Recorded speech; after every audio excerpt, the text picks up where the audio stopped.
So for Alabama, it was the highest of highs to the lowest of lows as the Crimson Tide are coming off of a weekend where they were upset by Vandy in a game where not much went right for Alabama. And today, we need to talk about it. We need to break down what went wrong, try and answer the question on so many Tide fans' minds, which is, where does Alabama go from here? But before we can, as always, y'all know the drill. I have got to hear from you. Hop down to the comments. Y for yes, N for no.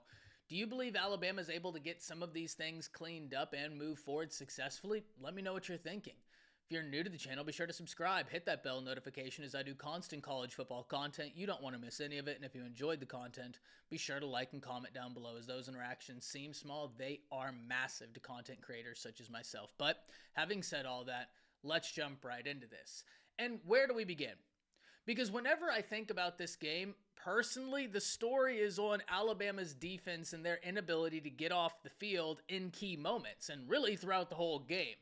And if you want to sit there and say, but Ty, Bama's offense wasn't perfect, I concede Bama's offense wasn't perfect. You had 2 turnovers, a pick 6, which got tipped, someone caught it, ran it in, a fumble where the right tackle didn't pick up the assignment, basically a free rusher to Jalen Milroe.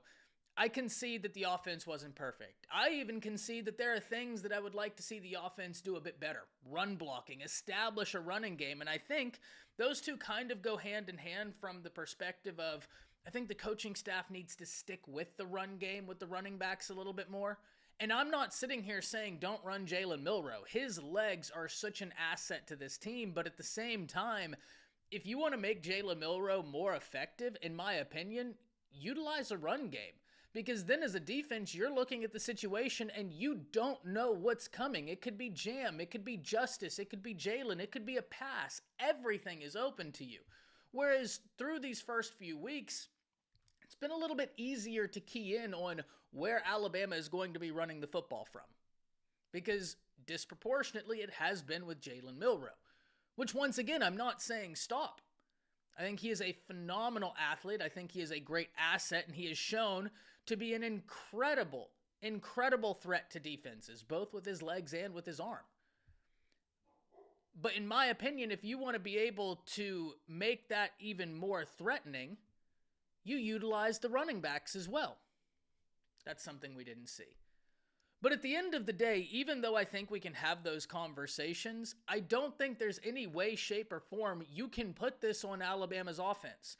Alabama's offense possessed the ball for 17 minutes, whereas Vandy possessed the ball for 42 minutes, and yet Alabama had 35 points.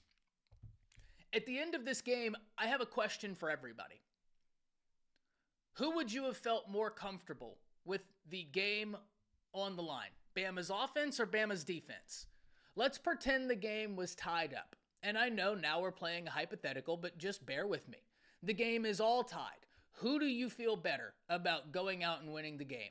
Bama's offense or Bama's defense? Because for me, it's not a second thought. It's Bama's offense. It's been Bama's offense. When we look at Bama's defense, yes, this was the worst game they played, but some of the things that Vandy attacked are things that we have talked about for weeks.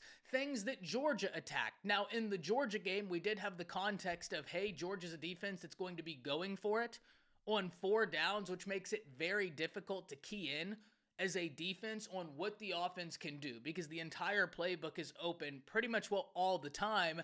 That puts you on the back foot as a defense. That's difficult. But still, you let Georgia really come back in that game. And at the end of the game, it was Alabama's offense that went out there and scored. And in fairness, Zabian Brown gets a massive interception.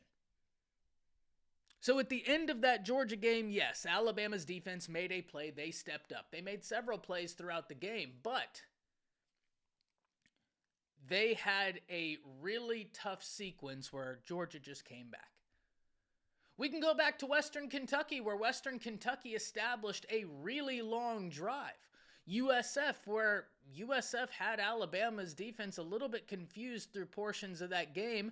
Now, in fairness, we came on here after that game and stated, hey, that veer and shoot offense, whenever you have a quarterback that knows how to run it, it can be a pain to try and stop.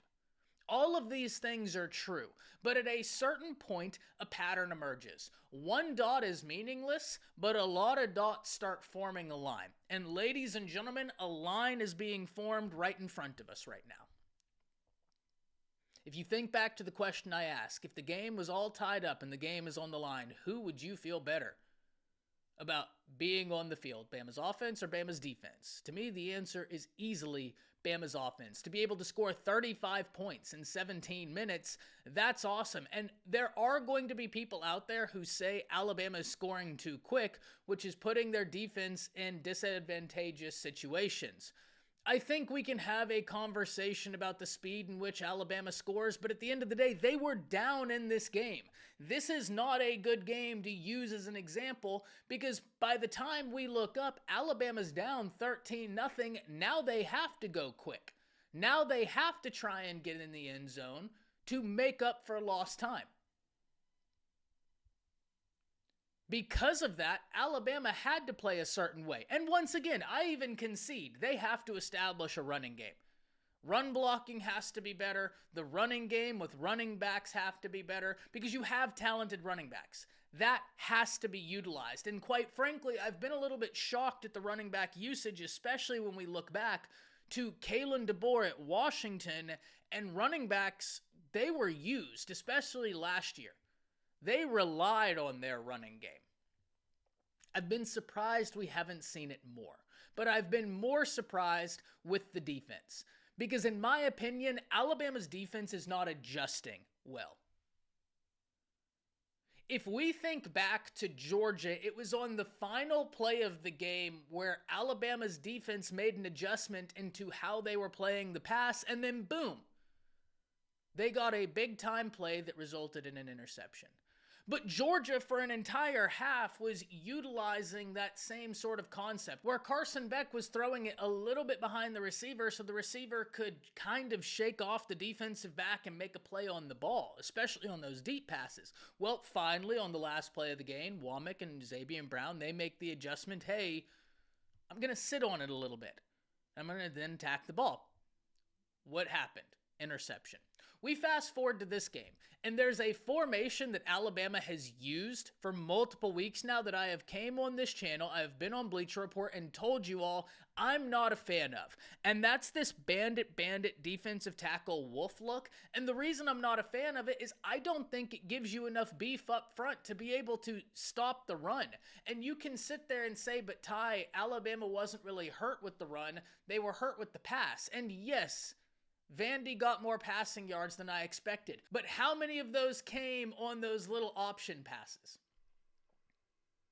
Because in my opinion, that's where Vandy did the most damage in the passing game, outside of that fourth down touchdown pass. To me, that's almost an extension of the run game that's not considered rush yards. But that's where Vandy really hurt Bama. Bama's defense has got to adjust because if we look at what's happening next week, they're going to be playing a mobile quarterback. And right now, Bama's defense hasn't been great against the run all year. And they're playing a quarterback that's mobile and a running back that can hurt you. They have got to be able to make adjustments. Because in the SEC, you can think my scheme is great, but if you don't adjust, you're going to have a hard time. So we have got to be able to see Alabama's defense adjust to what the opponents are able to give them and see if they can succeed. But if they're not able to clean the defense up, this is going to put a lot more stress than need be on the offense. In a game where you possess the ball 17 minutes to the other team's 42, the defense was not able to get off the field. If we look at third down efficiency, Vandy was 12 of 18 on third down and even converted a fourth down. That's not sustainable. Alabama's defense has got to get better, and if you're asking where's the blame, I think there's plenty of blame to go around. You can say that the scheme. I don't think that the scheme made any sense based on the opponent you were playing. I also think that Alabama up front was getting pushed around. They quite frankly got bullied through portions of this game. And then finally, if you want to say, oh, well, players are to blame too, that's fine. I don't disagree with that. But at the end of the day, I think Alabama was woefully prepared for this Vandy offense. And yes, this is not an offense that's just easy to stop. But you're Alabama. You have far more talent. You had a week to prepare. You know what they want to do, and still, Vandy was able to get it done. That's in preparation, and preparation is coaching. And I'm not letting Kalen DeBoer off the hook because he is the head coach, but he's also an offensive-minded head coach. He is really concerned about the offense, and he hired a guy as a defensive coordinator that he thought, hey, I can trust you with this. And after this game, I'm very fascinated to see what happens. I'm not calling for anybody to be fired. Make no mistake about it. But what I'm saying is things must improve because that was woeful preparation. And some of the things Vandy did, some of the things they attacked are things we have talked about on this very channel. How do you adjust? What happens next? Can't wait to hear from all of you. Hop down to the comments. Let me know what you're thinking. That's it. See you.